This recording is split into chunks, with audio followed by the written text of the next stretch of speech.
Letter 12. My dear Wormwood, obviously you are making excellent progress. My only fear is lest in attempting to hurry the patient, you awaken him to a sense of his real position. For you and I, who see that position as it really is, must never forget how totally different it ought to appear to him. We know that we have introduced a change of direction in his course, which is already carrying him out of his orbit around the enemy, but he must be made to imagine that all the choices which have effected this change of course are trivial and revocable. He must not be allowed to suspect that he is now, however slowly, heading right away from the sun on a line which will carry him into the cold and dark of utmost space. For this reason, I am almost glad to hear that he is still a churchgoer and a communicant. I know there are dangers in this, but anything is better than that he should realize the break he has made with the first months of his Christian life. As long as he retains externally the habits of a Christian, he can still be made to think of himself as one who has adopted a few new friends and amusement, but whose spiritual state is much the same as it was 6 weeks ago.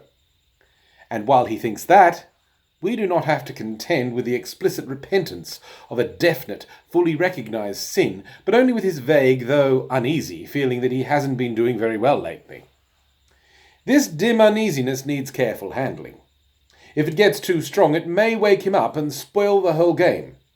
On the other hand, if you suppress it entirely, which, by the way, the enemy will probably not allow you to do, we lose an element in the situation which can be turned to good account. If such a feeling is allowed to live, but not allowed to become irresistible and flower into real repentance, it has one invaluable tendency. It increases the patient's reluctance to think about the enemy. All humans at nearly all times have some such reluctance. But when thinking of him involves facing and intensifying a whole vague cloud of half-conscious guilt, this reluctance is increased tenfold. They hate every idea that suggests him, just as men in financial embarrassment hate the very sight of a passbook.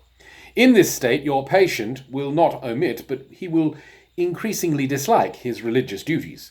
He will think about them as little as he feels he decently can beforehand, and forget them as soon as possible when they are over.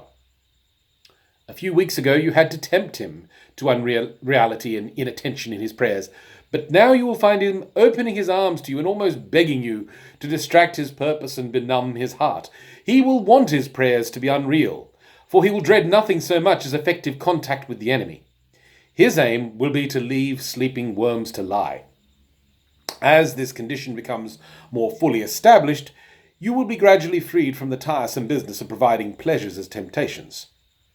As the uneasiness and his reluctance to face it cut him off more and more from all real happiness, and as habit renders the pleasures of vanity and excitement and flippancy at once less pleasant and harder to forego, for that is what habit fortunately does to a pleasure, you will find that anything or nothing is sufficient to attract his wandering attention. You no longer need a good book, which he really likes, to keep him from his prayers, or his work, or his sleep. A column of advertising in yesterday's paper will do. You can make him waste his time not only in conversations he enjoys with people whom he likes, but in conversations with those he cares nothing about on subjects that bore him.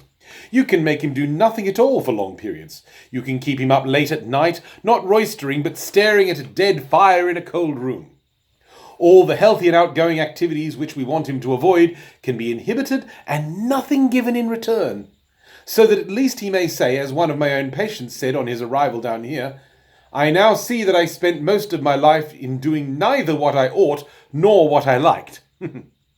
The Christians describe the enemy as one without whom nothing is strong. And nothing is very strong.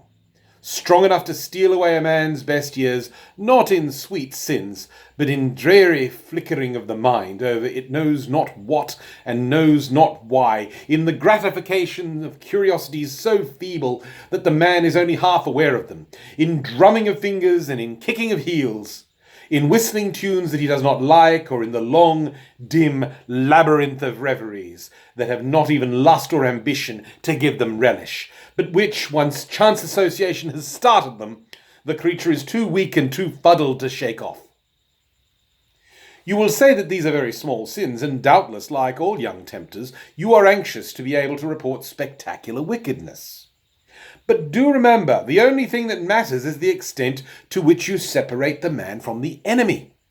It does not matter how small the sins are, provided that their cumulative effect is to edge the man away from the light and out into the nothing.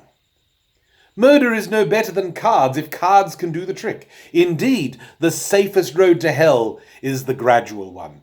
The gentle slope, soft underfoot, without sudden turnings, without milestones, without signposts.